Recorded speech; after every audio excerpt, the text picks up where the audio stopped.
ሰበር መረጃ በዛሬው ዕለት እጅግ አስገራሚ መረጃ ሚዲያውን ተቆጣጥሮታል። ይህ መረጃ ከተሰማ በኋላ በ4 ኪሎም ከፍተኛ ውጥረት መንገሱን እየተነገረ ይገኛል። ፋኖ ህወሓት ከዓመታት በፊት የሰራውን ታላቅ ጀብዱ ደግሞታል። ህወሓት ከዓመታት በፊት ከብልጽግና ጋር በከፈተው ዘመቻ ወሎን አቆራርጦ አዲስ አበባ ለመግባት 2 ሰዓት በምትቀረው ሀገር ላይ ደብረ ብርሃን ገብቶ ብልጽግናን ቤተ መንግስት የሚገባበት እንዲጠፋ ማድረጉ የሚታወስ የቅርብ ጊዜ ታሪክ ነው። በዛ ወቅት እንደሚነገረው አብይ አህመድን ፋኖች ህወሓትን አሳልፈውታል። ህወሓት ደብረ ብርሃን ደርሷል፣ አሁን ሄሊኮፕተር ተዘጋጅቶልህ ከሀገር ብትወጣ መልካም ነው ሲሉ ጥያቄ እንደቀረበለትም የሚታወስ ነበር። በዛ ሰዓት ይህ ከፍተኛ ድንጋጤ ቤተ መንግስቱን ያመሰው ሲሆን በኋላ ላይ ግን አብይ አህመድ የፋኖ የአማራ ልጆች እግር ስር በመውደቅ የአማራ ልጆች ህወሓትን ወደኋላ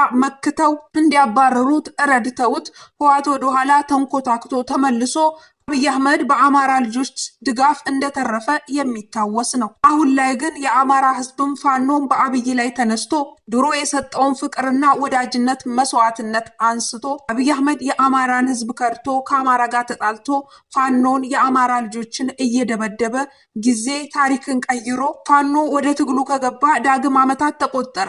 ታዲያ ፋኖ በዛሬው ዕለት ደብረ ብርሃን እንደገባና የፋኖ የዓመታት የነጻነት ትግል ፍሬ አፍርቶ ብዙዎችን በደስታ እያስነባ ይገኛል። ፋኖ ደብረ ብርሃን ገባ የሚለው መረጃ በማህበራዊ ትስስር ከተተለቀቀ በኋላ ብዙዎች ሐሰተኛ መረጃ ሊሆን ይችላል በሚል ነገሩን ሲያጣሩ የቆዩና ማህበራዊ ትስስሩን አጨናንቀው የቆየ ጉዳይ ሲሆን ፋኖ አመራሮች በኩል መግለጫ ከተሰጠ በኋላ ጉዳዩ እውነትም እንደሆነና ፋኖ ወደ 4 ኪሎ ሊገሰግስ እንደሆነ ከ4 ኪሎ የ2 ሰዓት መንገድ ላይ ቁጭ ብሎ አብይን እየተመለከተ እንዳለ ተረጋግጧል። የፋኖ ባለስልጣናት ባወጡት መግለጫ መሰረት እነሆ ደብረ ብርሃን መግባታቸውን አረጋግጠዋል። የፋኖ ትግል የዓመታት የአማራ እንባ የዓመታት የአማራ ደም በመጨረሻ መፍትሄ ሊያገኝ ተቃርቧል። ከዚህ ቀደም ህወሓቶች ደብረ ብርሃን ድረስ ደርሰው አብይን ሊጨርሱት የመጨረሻው መንገድ ላይ ደርሰው የአማራ ህዝብ አብይን እንደታደገውና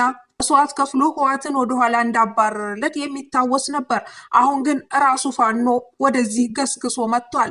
ማንም የሚያተርፈው የለም። ምናልባትም ጠቅላይ ሚኒስትሩ ቀደም ብለው ከሀገር ሊወጣ ይችላሉ የሚሉ መረጃዎችም በርክተዋል። ከዚህ ቀደም የመንግስቱ ኃይለማርያም የደርግ መንግስት ታሪክ የማይረሳ ነው። ለ27 ዓመት ኢትዮጵያን የገዙት ህወሓቶች እየገሰገሱ ወደፊት መምጣታቸውን ተከትለው መንግስቱ ኃይለማርያም ምንም ማድረግ እንደማይችሉ ሲያውቁ ፕሌን አዘጋጅተው ወደ አፍሪካ ሀገር እንደሸሹ የማይረሳ ነው። አብይ አህመድም ልክ እንደ መንግስቱ ራሳቸውን የሚወዱና ፋኖ ከመጣ እንደማያስቀራ ያውቃሉ።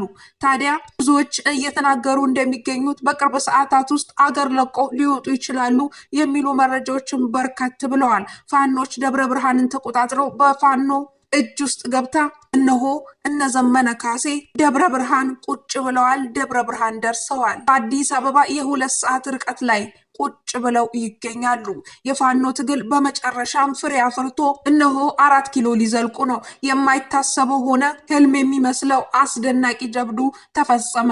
ሌላው በሚዲያው እጅግ መነጋገሪያ የሆነው የደብረ ብርሃን ሰዎች ድንቅ አቀባበል ነው። በብልጽግና ምን ያህል እንደተማረሩ በግልጽ ያሳዩት የደብረ ብርሃን ሰዎች የፋኖ መምጣት ሲያውቁ ልክ እንደ ድሮ አሁንም በፋኖ ተስፋ ሳይቆርጡ አሁንም ፋኖን ሲጠብቁት እንደነበረ በግልጽ ታይቷል። ብዙዎች እንደሚያስቡት ብዙዎች የአማራ ልጆች በፋኖ ተስፋ እንደቆረጡና ቶታቸውን እየገፉ እንደነበረ ብዙዎች ይናገሩ ነበር።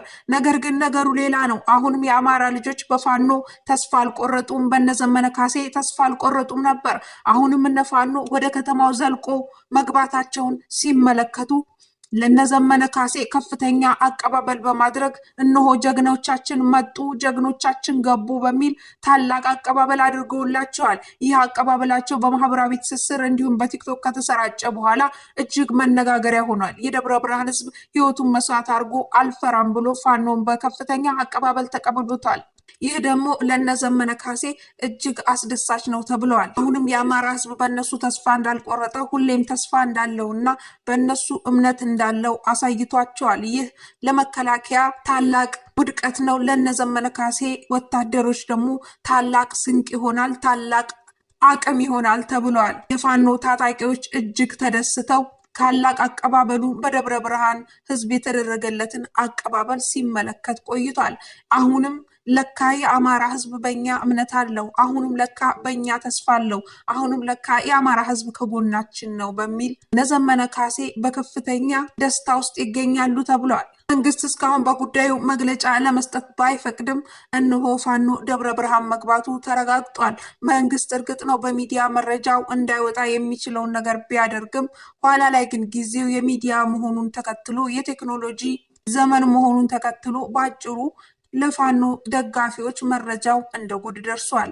የፋኖ ደጋፊዎችም መረጃውን በተደጋጋሚ ኮፒ በማድረግ በማሰራጨት ለመላው የኢትዮጵያ ህዝብ ደርሷል። ብዙዎችን እያነጋገረ የሚገኘው ታዲያ በዚህ ሰዓት ጠቅላዩ ሀገር ለቆ ይወጣሉ ወይስ ፋኖ ሊታገሉ 4 ኪሎ ቁጭ ብለው ይጠብቁታል የሚለው ነው። በአንጻሩ በአዲስ አበባ ከተማ ላይ ከፍተኛ ውጥረት እንደተፈጠረና የአዲስ አበባ ህብረተሰብ ፋኖች እየመጡ ነው ማለት እንደጀመሩና አንዳንዱ ምናልባትም ከፍተኛ ውጥረት በከተማው ላይ ይፈጠራል ብለው የፈሩ ሲሆን አንዳንዶቹ ደግሞ ፋኖ ይምጣና ይገላግለን የሚሉ በርከት እንዳሉና ፋኖች እየመጡ ነው የሚሉ በርከት ብለው በተለያዩ ግድግዳዎች ላይ ግንቦች ላይ እየመጡ ነው የሚሉ ፖስተሮች ሲለጠፉ እንደዋሉና ማንነታቸው ባልታወቁ ሰዎች የተለያዩ በራሪ ጽሁፎች ሲበተኑ እንደተዋለ ተነግሯል። በመዲናይቱ አዲስ አበባ በዚህ ሰዓት ይህ የፋኖ መምጣት እጅግ መነጋገሪያ ሆኖ በተለያዩ የስራ ቦታዎች፣ የተለያዩ ተቋማት፣ በትራንስፖርት ቦታዎች፣ በንግድ ቦታዎች ታላቅ ኢሹ ሆኗል።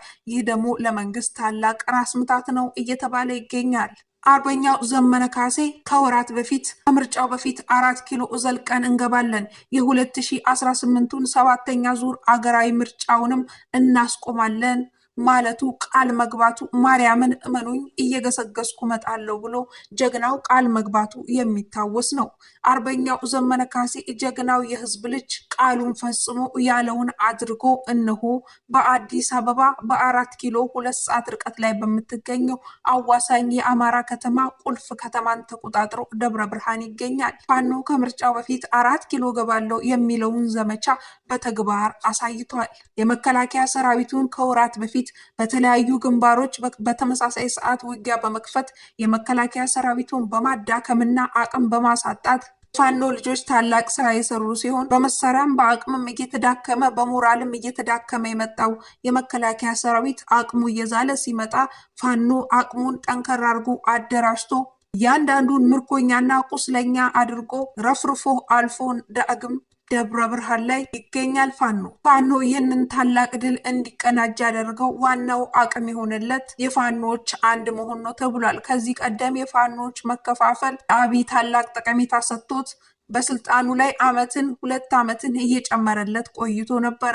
ነገር ግን በአሁኑ የሃይማኖት መሪዎች አባቶች ተሰብስበው የፋኖ አባላትን በማስታረቃቸው የፋኖ አባላት ለትግላቸው አንድ ሆኖ በመጽናታቸው ለአብይ ዱብዳ ነው ተብሏል። እነዚህ በዓላማ አንድ ሆነው የተስማሙት ወጣቶች ለአንድ ዓላማ እየታገሉ እዚህ ደርሰዋል። ፋኖ አባላት በሁሉም ግንባር በተመሳሳይ ሰዓት በተጠናና ተነጋግረው ተመሳሳይ ሰዓት በመከላከያ ሰራዊቱ ላይ ጥቃት የሚፈጽሙ ሲሆን ይህ ደግሞ ለመከላከያ ሰራዊቱ ከባድ እንደሆነና በተመሳሳይ ሰዓት ጥቃት ሲፈጸምበት በተለያዩ አካባቢ መቋቋም እንደማይችል ተነግሯል። ይህ ስትራቴጂ ለነዘመነ ካሴ በከፍተኛ ደረጃ እዚህ ለመድረሳቸው ታላቅ ሚና እንደተጫወተ ተነግሯል። ይህ ደግሞ ያመጣው አንድነታቸው፣ አንድ መሆናቸው፣ መግባባታቸው መሆኑ ተነግሯል። በተለያዩ በአማራ ክልል ተሰማርተውና ተደራጅተው የሚገኙት የፋኖ ልጆች በየሀገሩ የሚገኙትን መከላከያ ሰራዊቶችን በተመሳሳይ ሲያንቆራጥጡ መከላከያ ሰራዊት ደግሞ አቅሙን እያጣና እየተዳከመ መምጣቱ ለፋኖ ድል ታላቅ ጀብዱ